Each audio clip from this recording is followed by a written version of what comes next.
the most important position on the offensive side of the ball. I think a lot of people, think it's this number 1 or number 2 absolute stud receiver to go downfield. Mm-hmm. Is it that one-on-one downfield spec catcher like it was last year, Herman Moore, or is it Brandon Cooks who's sneaky? Or is it not even a receiver at all? Is it a tight end? Is it a halfback that you don't use? Is it more about what you don't use in salary cap? What's the most important position on O? I think it comes down to, again, the way you play. I still think that every roster needs a absolute stud receiver, the best you can afford with your actual coins and what you have. Could just be a gold Alshon Jeffrey. Or, it could be. Could be King Kelvin. It could be a Kelvin Benjamin, and it could be might be saying, I don't have Ed McCaffrey, Farrells. I don't have Julio Jones. We just mean Kelvin Benjamin. We just mean a big stud. Correct. Kelvin Benjamin. I actually recommended Kelvin Benjamin to Farrells. He was like, no, I have the coin. I'll go get the McCaffrey because, yes, the Kelvin Benjamin is good enough to get it done, and I've used him repeatedly over and over again. He had a lot of success with him. The 81 gold Kelvin Benjamin. But the McCaffrey is just upgrades to him. Now, we talked about what quarterback ratings do. Mm-hmm. Let's bring up the receivers here, and let's talk about what each rating does and what we think is very important in Madden 17. Mm-hmm. So, speed, how fast they run. Always good. Agility, how fast they are able to cut after the catch. Potentially, sometimes people think it goes with route running, but not necessarily true. Catch, I don't look at, personally. I look more at their spec or they're catching traffic. I don't really look at their catch. Route running, how crisp they cut, 96, super important to me. Catching traffic, how likely they are to hang on to the football. To me, the biggest difference between 16 and 17, in 16, give me spec. In 17, give me catching traffic. Marvin Harrison, Tim Brown, they're amazing. I don't know why. The only consistent thing I see is catching traffic. Mm-hmm. So I do factor that in huge. That's why I really like this McCaffrey. Spec, are they going to get big animations? The Moss, crazy talent. He gets amazing Ridiculous catch animations. Yeah. And I think that's related to his spec and height, obviously. Height, super important. Can they cut off the ball? When you click on jump, I don't notice. It probably ties into their spec. I'm not really certain.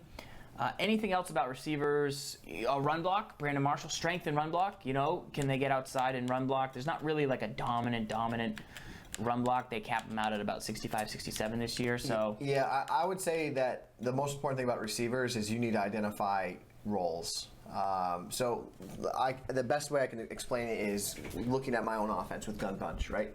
So I know I want a guy that can do the Z spot. I know I need a guy that can run a post over the middle of the field I can catch it with. So I need to identify who are my best available options. Your starting point is King Kelvin Benjamin, and I really honestly think he's like 1,000 coins. He's really low on the coin total. Yeah. So that's a guy that everybody can get. Must have almost on every roster, in my opinion.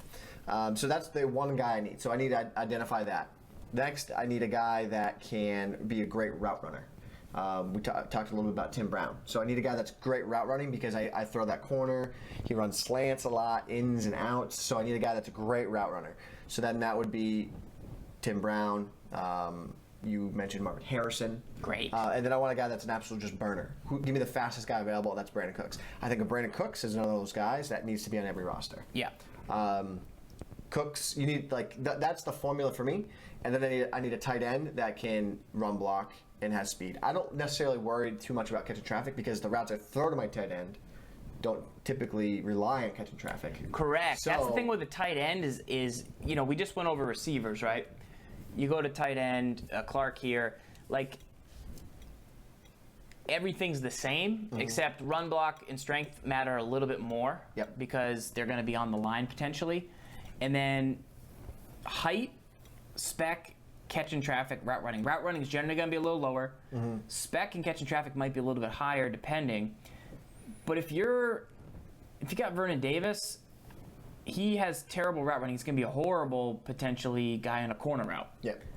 Great guy on a drag. Great guy on a 84 drag. Speed. Real good on drags. Great on a drag. Not across the middle because he's not going to hang on to the ball on like a streak. Used in the right way, this Vernon Davis could be really good. Right. Ladarius Green up there in the corner, 87 speed. Could be really good. Could be a street guy, 6'6", but not going to catch in traffic. Mm-hmm. So almost every tight end, quote unquote, has something wrong with them. They have something that they can't do. And that's more what I look at in tight ends. Dallas Clark can't really block.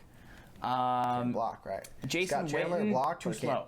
He's too slow. Scott Chandler. He can catch in traffic a little bit, can't run routes, and he can't. But he's maybe a red zone guy. He could run block.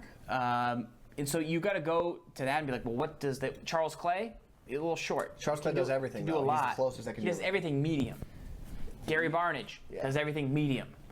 Jordan Reed, corner routes all day, great route running. Right. So like, what does everybody do? That's what you should look at for tight ends. I really like the Jared Cook flashback. I think Jared Cook flashback is the next closest thing.